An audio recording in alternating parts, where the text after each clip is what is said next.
പറയാൻ പോകുന്നത് മൂസാ നബിയുടെ അനുയായികളുടെ കൊച്ചു കഥയാണ്. ഫിർഔന്റെയും കൂട്ടാളികളുടെയും അധപ്പതനത്തിന് ശേഷം മൂസാ നബിയും അനുയായികളും അല്ലാഹുവിന്റെ നിർദ്ദേശപ്രകാരം തങ്ങളുടെ വാർത്തകൾ കനാനിലേക്ക് യാത്ര തിരിച്ചു. ഒരുപാട് യാത്ര ചെയ്ത് വേണം കനാനിലെത്താൻ. കത്തുന്ന സൂര്യന്റെ ചൂടിൽ കത്തിച്ചാൽ കരുണമായ അല്ലാഹു തണലിട്ടു. ഒരുപാട് യാത്ര ചെയ്തപ്പോൾ അവർക്കെല്ലാം വിശക്കാൻ തുടങ്ങി. ആ പ്രവാചകനോട് എന്തെങ്കിലും ചെയ്യാൻ ആവശ്യപ്പെട്ടു. പ്രവാചകൻ അല്ലാഹുവിനോട് പ്രാർത്ഥിച്ചു. എന്തൊരത്ഭുതം! അല്ലാഹു ആകാശത്ത് മഴ പോലെ മണ്ണിറക്കി കൊടുത്തു. അത് കഴിച്ച് വിശപ്പടക്കി വീണ്ടും യാത്ര തുടർന്നു. മണ്ണ് കഴിച്ച് മടുത്തപ്പോൾ ആ പ്രവാചകൻ മാംസാഹാരം ആവശ്യപ്പെടാൻ തുടങ്ങി. അല്ലാഹു ഭക്ഷണമായി പക്ഷികളെ ഇറക്കി കൊടുത്തു. അതിനെ അവർ വേട്ടയാടി ഭക്ഷിച്ചു പോന്നു. ഒരുപാട് അവർക്കെല്ലാം ദാഹിക്കാൻ തുടങ്ങി. ആ പ്രവാചകൻ പരാതിപ്പെട്ടു. പ്രവാചകനോട് പ്രാർത്ഥിച്ചു. അവ തന്റെ കയ്യിലുള്ള വടികൾ പാറയിൽ അടിക്കാനുള്ള കൽപ്പിച്ചു. എന്തൊരത്ഭുതം!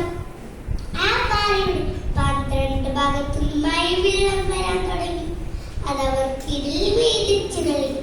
അല്ലാഹു അവർക്കെല്ലാം ചെയ്തു കൊടുത്തപ്പോൾ അവരുടെ ആശകൾ കൂടി കൂടി വന്നു.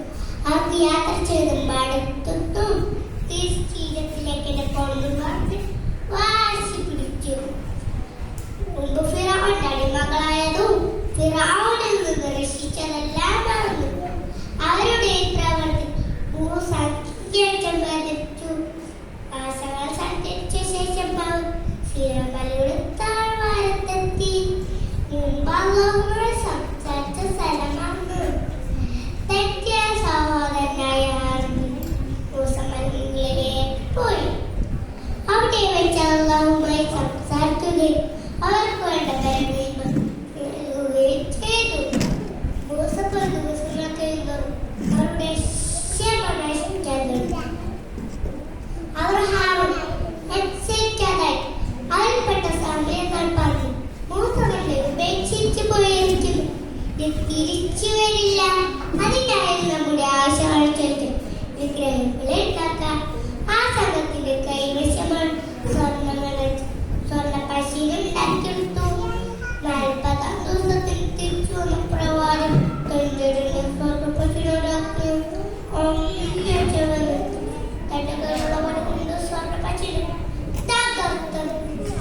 അപ്പോൾ ഹാറൂൻ നബി പറഞ്ഞു, ഒരുപാട് കണ്ടു. അവൻ എന്നെ അനുസരിച്ച് പൊരുതുന്നവരെ ഭീഷണിപ്പെട്ടു. സാധ്യത തന്റെ സംഘത്തിൽ ആട്ടിപ്പായിച്ചു.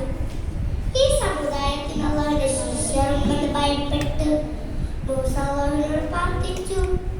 എന്നാൽ ഇസ്രായേലിന്റെ ജനത പിന്നെയും അവഗണിക്കാനും ധിക്കരിക്കാനും തുടങ്ങി.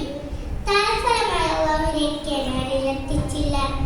ഈ കഥയുടെ ഗുണപാഠം അല്ലാഹു നൽകിയ ചെറിയ ചെറിയ അനുഗ്രഹങ്ങൾക്കൊപ്പം നന്ദിയുള്ളവരാകുക. അത് നമ്മെ കൂടുതൽ ശ്രേഷ്ഠരാകും. അസ്സലാമു അലൈക്കും.